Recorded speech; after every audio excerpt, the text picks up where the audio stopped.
Magandang araw mga kakayod, nandito na naman po ang inyong kakayod Vincent, ang inyong kasama, ang inyong kaibigan dito sa ibang bansa para maghatid na naman po sa atin ang mga kwento, ganap, buhay-buhay at pang-araw na ginagawa ng OFW na sigurado pong mapagkukunan po ng aral, bagong kaalaman, mga bagong teknik na magagamit po ng ating mga kakayod dyan sa Pilipinas na nag-a-apply na po para makapagtrabaho dito sa ibang bansa. Greetings muna tayo mga kakayod sa lahat ng patuloy na tumatangkilik, nanonood at sumusunod po sa ating vlog. Sa lahat po ng mga OFW, saan mang parte ng mundo, dito po sa may Middle East, dito sa Saudi, at sa lahat po ng mga kakayod natin na nandyan po sa Pilipinas. Mga kakayod, pag-usapan lang natin sa video natin ngayon kung sino ang mas mahalaga o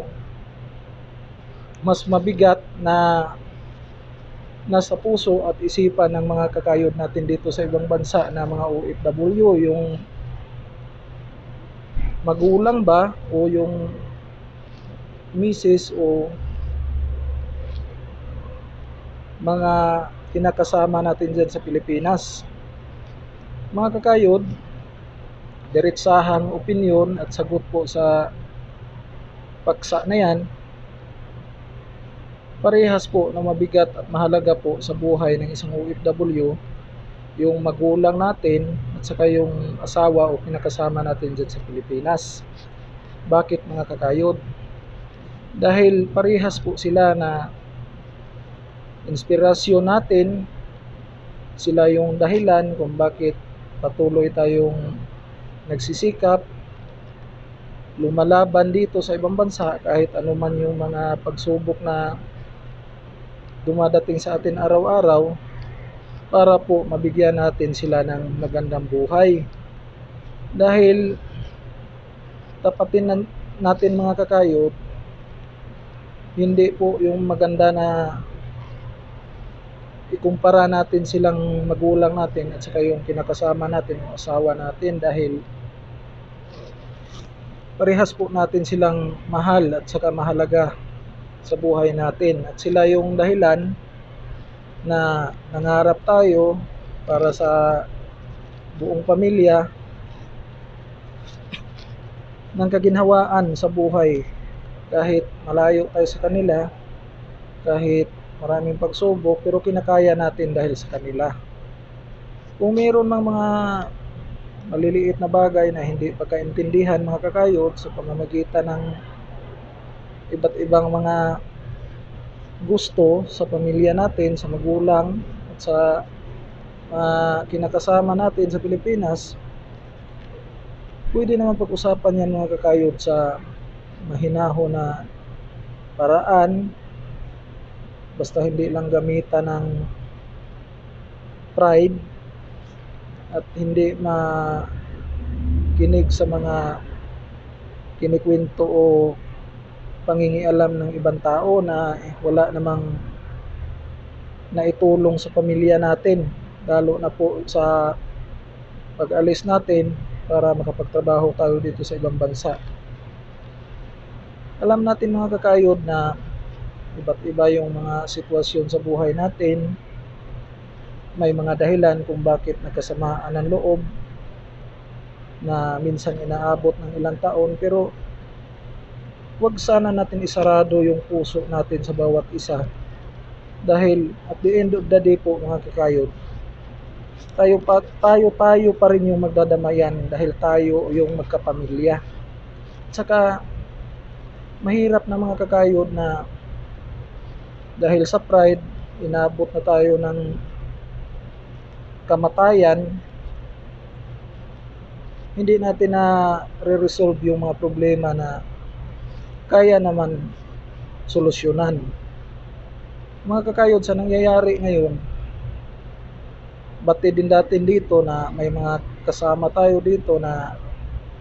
hindi sila nag-uusap o walang magandang relasyon sa magulang nila o di kaya sa mga kinakasama nila o asawa nila sa Pilipinas, dahil sa mga pressures at panunulsol saan mang side Pero ikaw mismo kakayod, alam mo sa sarili mo kung paano mo i-handle yung sitwasyon, at saka kilala mo yung bawat isa, yung magulang mo at saka yung asawa mo. Kaya ikaw mismo yung maging middleman or middle side doon sa dalawang kampo para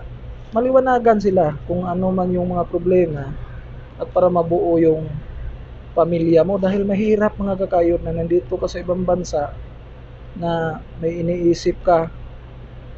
na sama ng loob, hinanakit o di kaya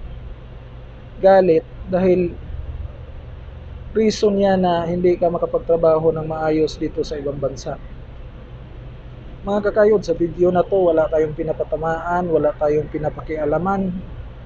Ang sa atin lang na maiwasan sana yung ganitong mga sitwasyon, lalo na po sa mga kakayod natin dyan sa Pilipinas na nag-a-apply na para makapagtrabaho dito sa ibang bansa, na i-ready nila yung magulang nila at yung asawa nila na hindi magkaroon ng mga hidwaan habang nandito sila sa ibang bansa.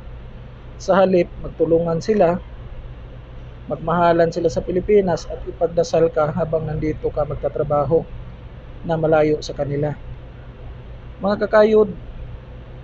kung ano man yung mga experiences ng ating mga kakayod na OFW sa anumang parte ng mundo, paki-comment mo po sa baba, pakilahad yung mga experience nyo sa ganitong usapan